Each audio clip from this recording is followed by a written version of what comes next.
여러분 반갑습니다. 오늘도 초원과 함께하는 데일리 큐티 오신 여러분 주님의 이름으로 환영합니다. 오늘은 벼랑 끝 걱정 마라 라는 주제로 함께 하나님의 말씀을 나누어 보겠습니다. 오늘 함께 나누는 하나님의 말씀 마태복음 4장 1절에서 2절입니다. 제가 읽어보겠습니다.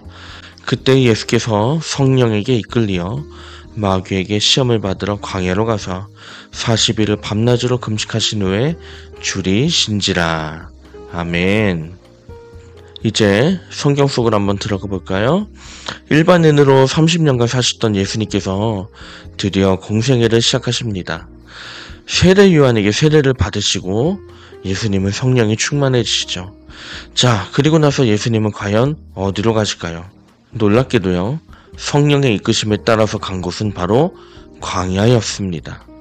광야에서 예수님은 40일간 금식하면서 인간의 욕구와 싸우면서 공생의 사역을 준비하십니다. 자, 금식하는 예수님의 상태는 어땠을까요? 처음엔 배고팠겠죠.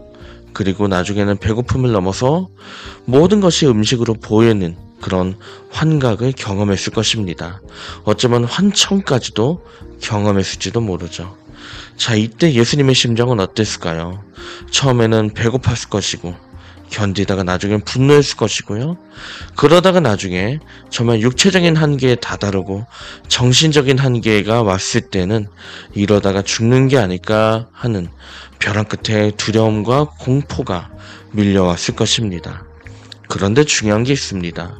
예수님은 그 극한적인 상황에서도 결국 죽지 않고 금식을 잘 마치셨다는 겁니다. 더군다나 이 본문을 읽어보면 나중에 마귀의 시험도 3번이나 통과하시죠. 어떻게 그럴 수 있었을까요? 예수님이 잘하신 것도 있지만 결국은 하나님이 지키셨기 때문에 가능한 일이었습니다.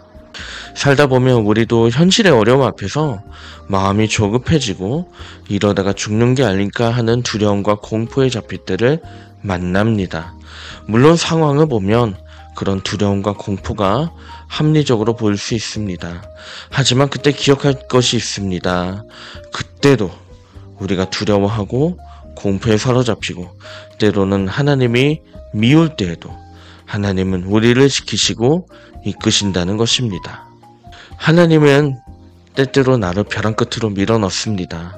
하지만 떨어질 것 같을 때 떨어지지 않도록 우리를 붙잡아 주시고 때로는 떨어지려고 할 때 하늘에서 길을 내어주시는 분이시죠.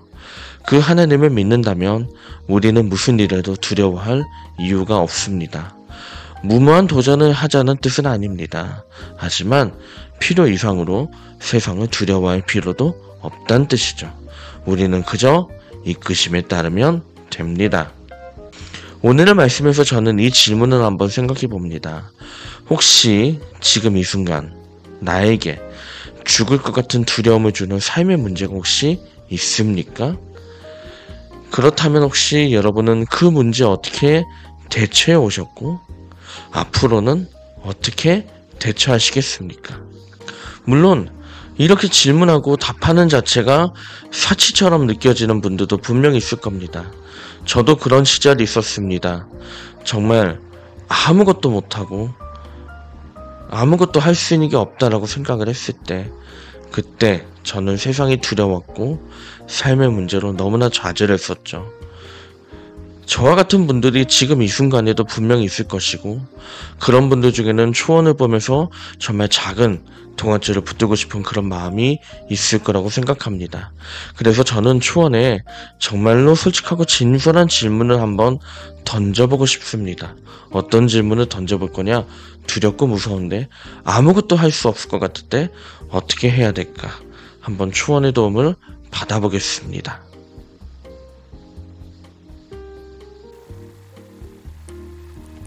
자, 초원이 한 구절을 추천하죠.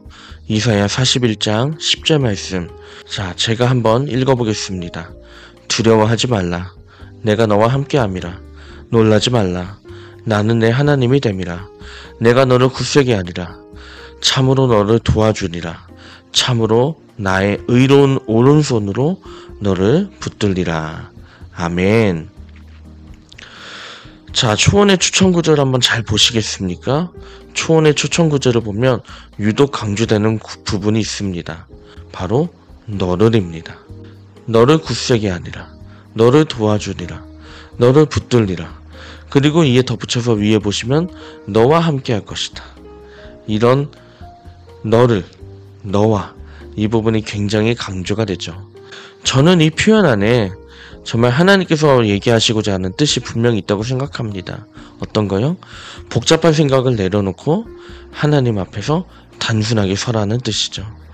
너를 도와주는 분이 계시다라는 거, 너와 함께하는 분이 계시다는 거, 정말 그 생각만 가지라는 거, 이것이 하나님이 우리에게 바라시는 뜻이 아닐까 생각합니다. 그렇습니다. 이것저것 생각하면 복잡합니다. 복잡하면 불안해지고 불안해지면 무서워집니다. 그래서 이제 단순해질 필요가 있습니다. 이것저것 생각하지 말고 정말 두렵고 무섭고 아무것도 할 수 없을 것 같은 때 우리에게 필요한 것은 믿음입니다. 우리와 함께 하시는 하나님, 그 하나님을 믿고 바라볼 때 하나님은 분명히 길을 여실 줄 믿습니다. 그 기적이 일어나는 오늘이 되기를 바라고 그 기적을 믿을 수 있는 오늘 하루가 되기를 간절히 축복합니다. 이제 이 시간 우리 함께 기도하며 큐티를 마치고자 하는데요. 화면에 나온 기도문 함께 읽겠습니다. 시작. 주님, 벼랑 끝에서 죽으란 듯이 우리를 미실 때는 주님이 미웠습니다. 하지만 그 벼랑 끝에서 길을 내시는 주님의 손길을 믿기에 다시 한번 주님을 의지합니다. 현실이 여전히 힘들게 할 때 낙심하는 대신 저희를 지키시는 주님을 믿고 따르게 하옵소서. 예수님의 이름으로 기도합니다. 아멘.